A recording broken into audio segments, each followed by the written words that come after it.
You are strong, high in protein with pointy elbows. We're going to look at Bitcoin today with some Chainlink and some altcoins, including HEX and PulseChain information. Having a look at the Bitcoin weekly chart, we can see that we're actually not moving anywhere. We're still under this golden rope. This is a weekly chart, but we are still in the green. Now, I know it doesn't feel green. It feels like everything's been reset, but we are no different in the past than when we were hovering around this zone, waiting for Bitcoin to make its way out its true bear market zones.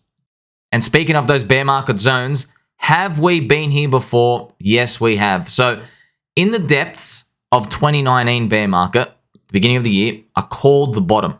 Now, I didn't know what I was really doing compared to now, but I knew enough. I knew enough to go, wait, everybody in this industry is saying it's over, yet the prices are still here.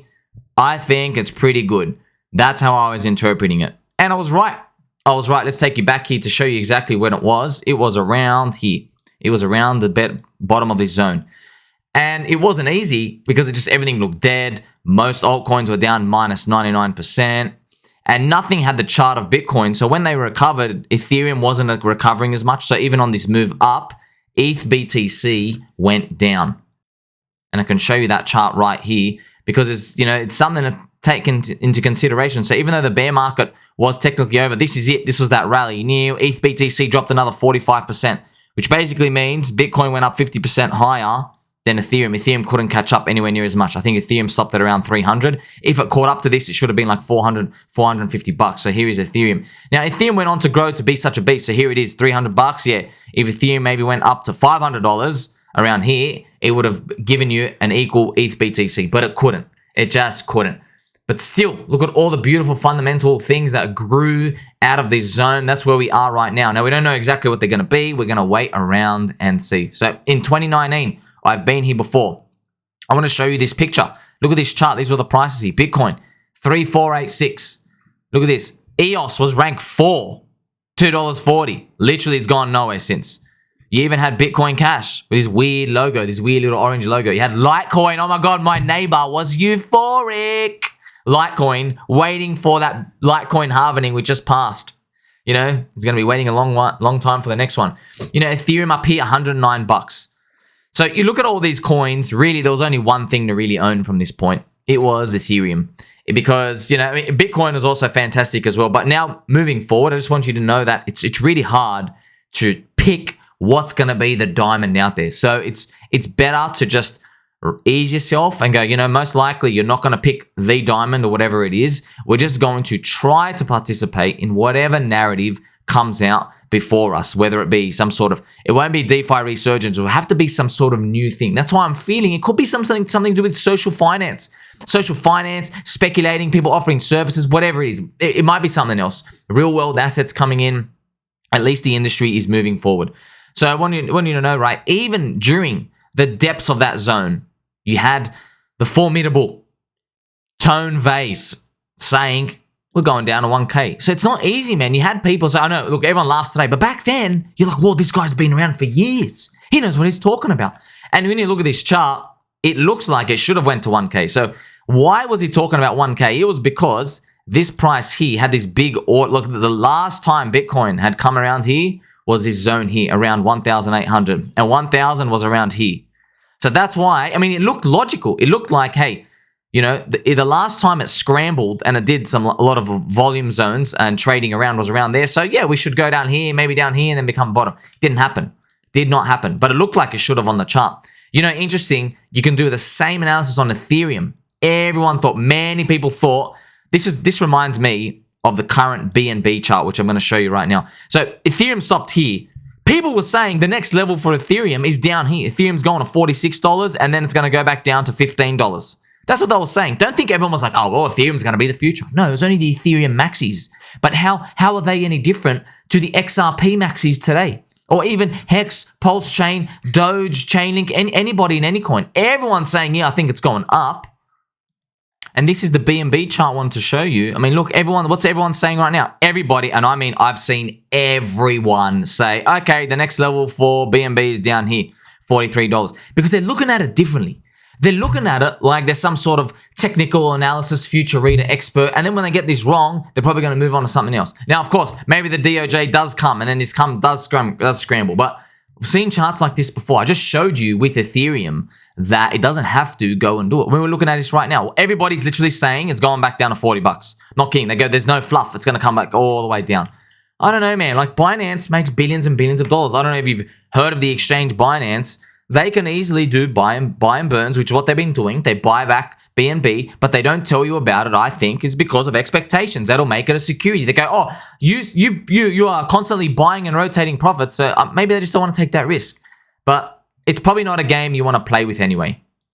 So here I am just to tell you, man, friends don't let friends click the sell button. It never looked good. It never felt good. And I'd just like you to be reminded too, when we go back in time and you're having a look at that past, it wasn't like, okay, the bottom's in, time to party. This zone was hell, and I mean hell. By the way, you can even include September after the DeFi season. It was hell, real hell, the whole way through. Now, we're hoping we're somewhere here, we're moving around. I think where we actually are compared to the Bitcoin halvening, we're like 7-8 months away. We might do it around here. I think we're around here, 150 days, around here. So we're somewhere in this zone. We are in this zone now. Now, I hope that it's a better result than having an unexpected zombie virus. I think we're not going to get an unexpected zombie virus because we never got the euphoria to counterbalance. But we're going to keep everything open just in case. You never know. Curses are around the corner. And it did not feel like, okay, it's the bottom, chill out. It didn't feel like that. The only time where people finally started partying was like at 22,500. Every single time before that, everybody felt really, really bad. So if you count the time, literally, it was 1,092 days of everybody being really nervous. And I mean like nail biting, it's over, is it ever going to move up? So it was not easy at all. The only people who made it were people who just sat back, even though you're watching it every day like an addict, like we all are, you sat back and said, you know what, screw it. If this market monster want to go to negative prices and rule my life, so be it. Whatever, I did everything I can, okay? No matter what it was you were following, you have to do your best. And if we go down, have a look at the comments from Shani Boo. Shani Boo is asking, have we bottomed the PulseChain ecosystem? What about alts? It's like, no, we never know. We just never know. You pick a point in time and you just say, okay, if I walk forward 24 months, it's probably up from now. That's it. You don't know when the euphoria is coming. You can try guess it and time it. This is the Pulse chart itself, and I've got it on a monthly. I mean, you're hoping this thing is green, but how much can it really go green? Are we going to like full reverse the candle, go up 60%, which is still, by the way, really bad. It'll still be 30% below day one sacrifice, mind you. You know, you never really know. All you can do is say, all right, click it in, see you later. That's it, okay? And I know a lot of people laugh at it because we've been in a bear market. What? I want to remind you, man. What do you think? Everybody was cheering me on shoulders? No one knew who the hell I was. I was being laughed at every single freaking Discord. Nobody was like saying, "Wow, this guy's a genius. You just got a hodl. Never heard of that meme." No one was saying that here. I was ridiculed on Reddit. I was ridiculed in every Discord, every Telegram I managed to join. Everywhere ridiculed. Look what ends up happening. They just had to wait. What did they go do? They chased yield farms when DeFi came out. They chased leverage trading. They were doing the triangle trading from certain YouTube influencers. People also started doing like, it's funny, they make new words for these trading styles, which is just literally martingale over a range. They make a new word for it every time, like, oh, it's range trading, or this is more box trading. Dude, you're day trading, you're deploying capital, and you're just infinitely getting short and you're infinitely getting long. There's no edge there. Now, it's great if you're one of the top 5%, which most people aren't. Bottom 95% are going to significantly underperform the world path where they just work harder or deploy more capital and keep DCAing. I promise you that. So with the PulseChain ecosystem, I mean, I can tell you, I hope it's bottomed. Do we ever really know though? We don't know. I can tell you that the information that's important to me is there are about 9,000 daily active users. That's very important to me. And I just want to show you the Cardano chart. Here's Cardano. Cardano had 9,000 daily active users, 9 to 10,000 around here. Okay, this whole zone. And this is crazy. Had no smart contracts. All you could do was stake it. That's right. It had 9,000 here. So if you're wondering, you ever wonder, why did Cardano go up so much? I mean, I made videos on this. I'm just going to tell you. Cardano did roughly from here. Yes, it did roughly the 100x-ish because, there you go, it's 100x because it 10x'd its daily active users. It went from 10,000 to 100K daily active users. This is what layer 1 chains seem to be following from time to time in terms of evaluation. You just got to be keep an open mind, friends. Never put a formula on anything here because you might be holding too long when it comes to the time that matters the most in that limited euphoria time. So that's what happened to Cardano. And I'm thinking to myself, well, if Cardano could go from 10K to 100K, mind you, Cardano didn't even have smart contracts. I think this was the release in like August 2021. Yes, that's right. Smart contracts. They didn't even have proper capability. They were doing like 2 transactions per second. It was not anything to brag about. And yet somehow they still got a following. People clicking around, doing very basic stuff, trying to do like simple DeFi. During he was on Crypto Banter in 2021, Cardano couldn't even have proper DeFi. It was projects were deploying itself on Uniswap Ethereum. Same as Polkadot. That's how like insane it was. Yes, that's crazy. Like what the hell? You're not even ready, so you got to use Ethereum, your competitor, to kind of launch the coins. Yes, it was that crazy. There was all these screw ups, all these dexes didn't even work. They couldn't make it. They had to go back to the drawing board. It doesn't matter. It doesn't matter about the tech. All those people who you think are smarty pants, who think they're like, oh yeah, I'm like super better than you. All those people with hunched backs. Do you think that they were championing Cardano? No, I remember. I'm not going to tell you some of their names, but I was reading some of their Twitter threads, and they'll be like, "Oh, Cardano is worse technology than I thought." How about that? Yeah. How about you shove that 100x in your face? Didn't even need technology.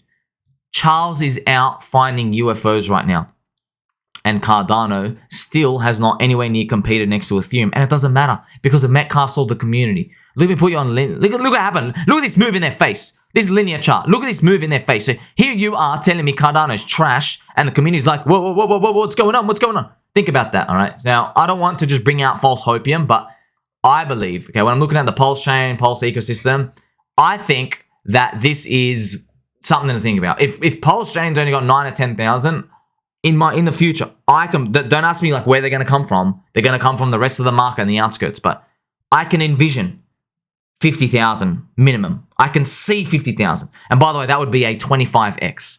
So if you want to say, okay, we are around fair value here, where will 25x bring us? You do 2,500%. It would funnily enough be where Eric, Professor Chaos, loses his bet. That'd be actually funny if we get to 50,000. But if you tell me, hey, you think it's going to get to 100,000 daily active users, well, there you go. I know it's not the greatest. It's 0.0044. That's what it is from day one SAC. It is about 44x from day one SAC. I know these numbers, because they're so low, everyone's like begging for just break even. I know how everyone's feeling. But if we get those numbers, that's what should happen. It's a matter of getting those numbers, though. You need those numbers. And what happens with PulseX and HEX? This is where more uncertainty comes. Just because we don't know. Are more people going to come in for DEXs? Are we going to get like a little breakaway civilization from Bitcoin store of value people who come in just for the HEX? Are we going to get people who love the DEXs and they want the buy and burn, that they want to participate in PulseX? That's something we don't know. I like to take a conservative approach, and I just assume everybody coming in likes all those coins and they're going to buy all those coins, so therefore they're all going to share the same market cap. Obviously, I hope I'm wrong, but I guess we're just going to have to wait and see. This is PHEX itself. Look, at the end of the day, weekly chart, hopefully these candles continue green, but you know, friends, we can't control much. We've got to get to that 2024, then the Bitcoin halving, and then we're going to wait till September 2024, and then hopefully we are in clear skies by then. Like, subscribe, bell button on. I'm going to catch you guys in the next one.